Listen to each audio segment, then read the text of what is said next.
Thanks for joining me in today's video, and what we're going to cover today are 8 tips on how to live below your means. So stay tuned. All right, so a lot of people, what they typically do when they're living their life, they typically live above their means. In fact, many people are in debt because they're living above their means. So what happens is you might be making $50,000 or $500,000. And what happens is your spending tends to curb or go up to what you're making on an annual basis. So if you're making $500,000 a year, your spending might be $550,000 or $600,000 or $700,000 a year. And that's because a lot of people are looking at monthly payments. What is it that I can afford per month? So for example, somebody that's making $30,000 a year might be spending $40,000 or $50,000 a year. And it's just keeping up with maybe some of the credit card debt and so on. So if you're living above your means, it becomes very stressful on you. There's a lot of weight on your shoulders. And if you lose a job, you're not really financially free anymore because now you don't have an emergency fund, you have no savings, you probably have no retirement, or at least very limited amount. Whereas if you're living way below your means, in that case, you have a long runway and things are a little bit more calm or peaceful, because if you lose your job, if you don't work, you'll be just fine. So let me share with you 8 tips here as far as living below your means, how you can get there and maybe make the most of it. So tip number 1, as we check this out, is have sound financial values. And by sound financial values, I'm not really talking about goals. Yes, goals I think are still important. It's wise to have goals, but this is what most people think about. But if you have values, that creates a way deeper connection and much more success. So for example, a goal could be save $1,000, but when you look at values, think of values of things that are maybe more like golden for you. So a value could be something such as, hey, I don't ever want to have credit card debt. I don't ever want to pay interest on my credit card. So that's something that you value. And if you value that, it's not necessarily a goal because, hey, this is something that you value, so you're always going to do that.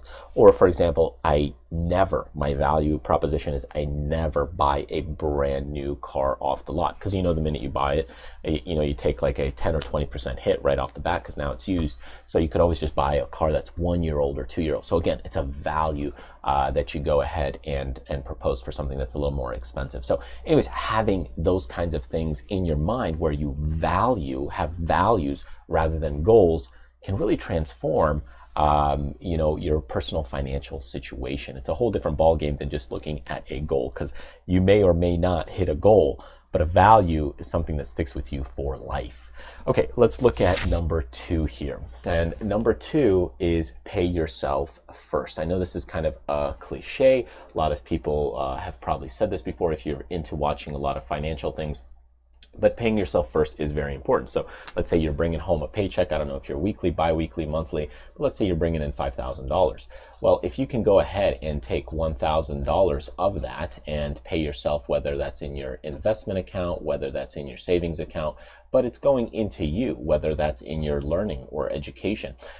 If you can take that and put it for you, this is way, way more important than just sprinkling your money or going out and spending it. Because a lot of people, when they get a paycheck, they go out and spend it. Hey, I got money, now I can go ahead and buy things. And that's not necessarily what you want to do. Again, have the right value. Pay yourself first. All right, let's take a look at number 3. And number 3 is cut the slack. Okay, so let's pretend you've got, for example, a cell phone, and you also have a home phone. Why do you need a home phone anymore? Okay, most people will hang on to this, and then they call it, cut the cord. So they'll cut the cord of the home phone, and they got rid of it, and we've cut the slack. So you probably have a lot of things like this out in your world where, hey, you just don't need it anymore. For example, if you also want to get a little bit deeper into it, let's say you're looking at a gym membership, and now with coronavirus, everybody's staying at home more often. Let's say you're working out at home. Well, if you're okay with working out at home, you can cut the slack and cut the gym membership and work out at home. Think of, the Rocky movies where he's training, in the different countries or out in the nature and environment. It's the same thing. You can go ahead and kind of build your own gym at home, or just, use regular the floor, doing standard push-ups, running, all that kind of stuff, still getting a decent workout in.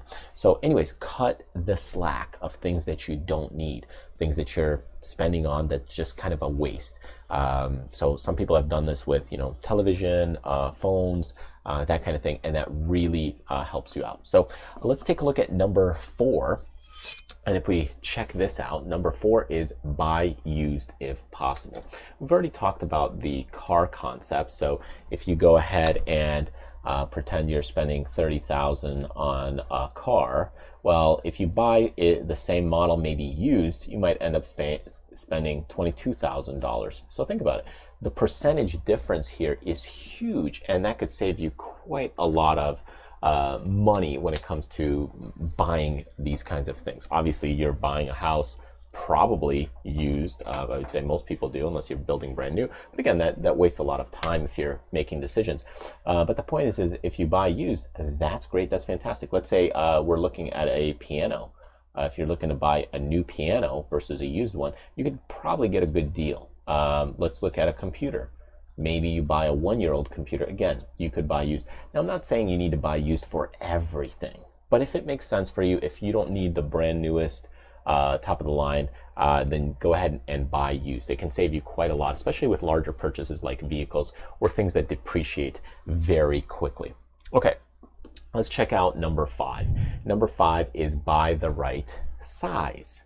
Okay, so what I mean by this is that a lot of people, they buy the wrong size when it comes to different things like, let's say, cell phone plans. You might buy a plan that has unlimited data, but you don't need unlimited data.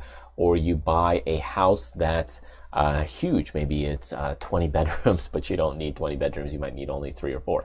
Or you buy, let's just say you get unlimited TV stations. You buy 1,000 stations. But again, you don't need it. Or you have the internet of 1 gigabits per second transfer speed, but again, you don't really use it. So buy the right size. If you buy the wrong size, you're just overspending and wasting money on things you really just don't need.